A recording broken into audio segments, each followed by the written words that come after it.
E aí, galera, será que realmente o Brasil ele tem altíssimos gastos públicos? Precisamos demitir funcionários, privatizar as empresas? Confere aí no vídeo. Fala, galera, beleza? Também tô legais, tranquilos, de boa? Então tá, ó. Pra quem não me conhece, meu nome é Ricardo Marcílio. E antes de qualquer coisa, eu quero pedir aqui pra vocês, ó, por favor. Se vocês gostam de geografia, geopolítica, atualidades, notícias, enfim, tudo pra se manter sempre bem atualizado, já se inscreve no canal, deixa seu like e compartilha esse vídeo, que eu conto muito com a ajuda de vocês, belezinha? Não esquece também, ó, de ativar o sininho pra receber sempre todas as notificações.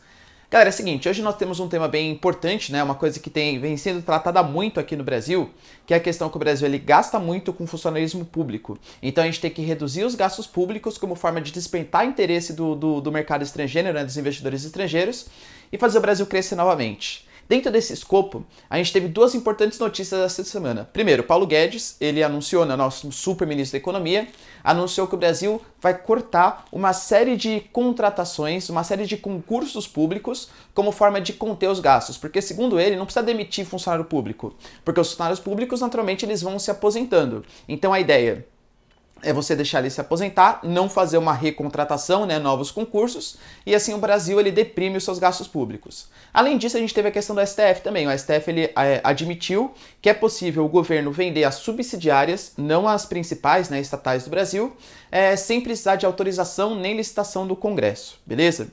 Vamos discutir isso aí rapidinho, galera. Primeira coisa, ó, o Brasil ele tem um alto número de funcionários públicos? De verdade, galera, não. Ah não, professor, você tá louco. Como o Brasil não tem altos funcionários públicos, não tem muitos funcionários públicos, é só olhar quanto que o Brasil gasta, não sei o que lá, etc. Galera, de novo, né? Vamos fugir do senso comum, vamos tentar falar das questões científicas. Existem dados sobre isso. O Brasil, por exemplo, vou colocar uma tabelinha aqui pra vocês, ó. Em relação à OCDE, né, que é o grupo que o Brasil tá quase entrando com a ajuda dos norte-americanos, o Brasil ele tem muito menos em relação ao total de trabalhadores, o número de funcionários públicos. O problema do Brasil não é que a gente tem grande número de funcionários públicos, mas sim que a gente tem alguns servidores públicos, principalmente federais e políticos, que além de receberem muito, são muito privilegiados com várias coisinhas, né? Com auxílio moradia, com auxílio paletó, com auxílio transporte, enfim, auxílio de praticamente tudo. E aí o salário do cara, que já é o teto constitucional, supera muito mais o teto com todos esses penduricalhos que que vão colocando, né? Então essa fala do Paulo Guedes, ela me preocupa bastante, por quê? Porque você for, por exemplo, numa, sei lá, qualquer área, um posto público, por exemplo.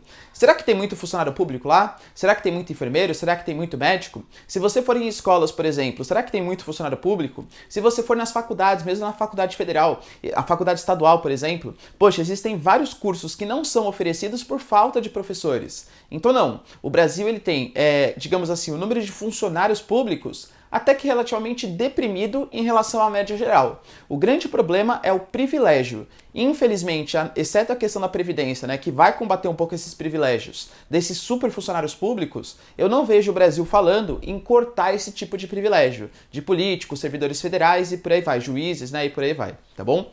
Então é uma fala bastante preocupante para mim. Por quê? Porque o Paulo Guedes anunciando que não vai mais fazer concursos públicos para repor os funcionários, isso quer dizer que vários serviços públicos que já são sucateados vão poder piorar ainda mais a sua qualidade. Isso é uma coisa bem preocupante.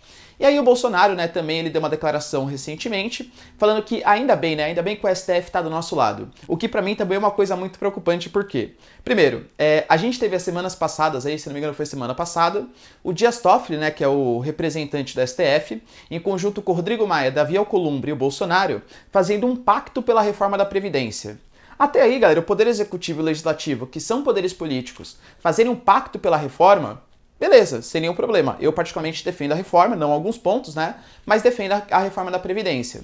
Agora, fazer um pacto com o Poder Judiciário...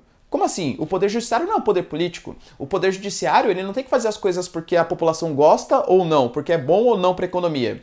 Tem que fazer as coisas pelo bem da Constituição. Quer dizer então que, por exemplo, esse pacto que o Dias Toffoli fez pela nossa economia, quer dizer que se tiver uma coisa fora da Constituição, mas como ele é a favor do pacto, ele vai deixar passar, fingir que não existe? Ele vai desrespeitar a nossa Constituição?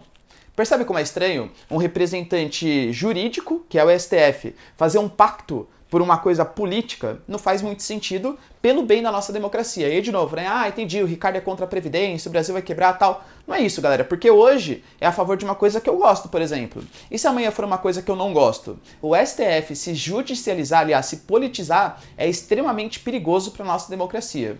Além disso, a gente teve uma outra fala, né, do Bolsonaro, exaltando, o STF está do nosso lado em relação às privatizações, porque o STF, ele legalizou, né, que não as estatais, as mais quase 40 estatais aí do governo federal, mas sim as suas subsidiárias, ou seja, as empresas menorzinhas que são controladas pelas estatais, sei lá, pela Petrobras e, enfim, por aí vai, pela Vale, por aí vai.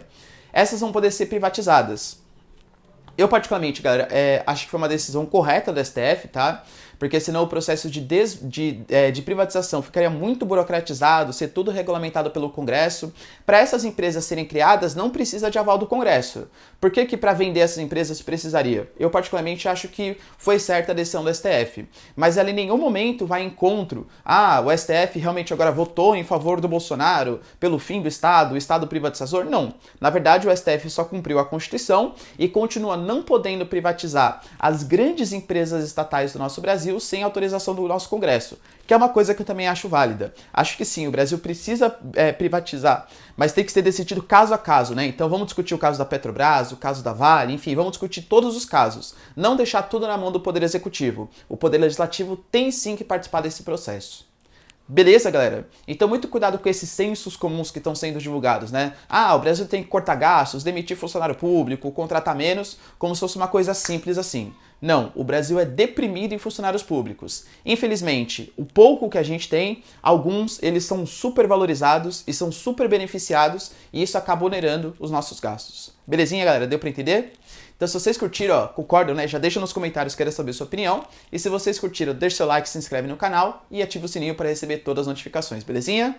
Beijos, abraços e tchau, galera. Até mais.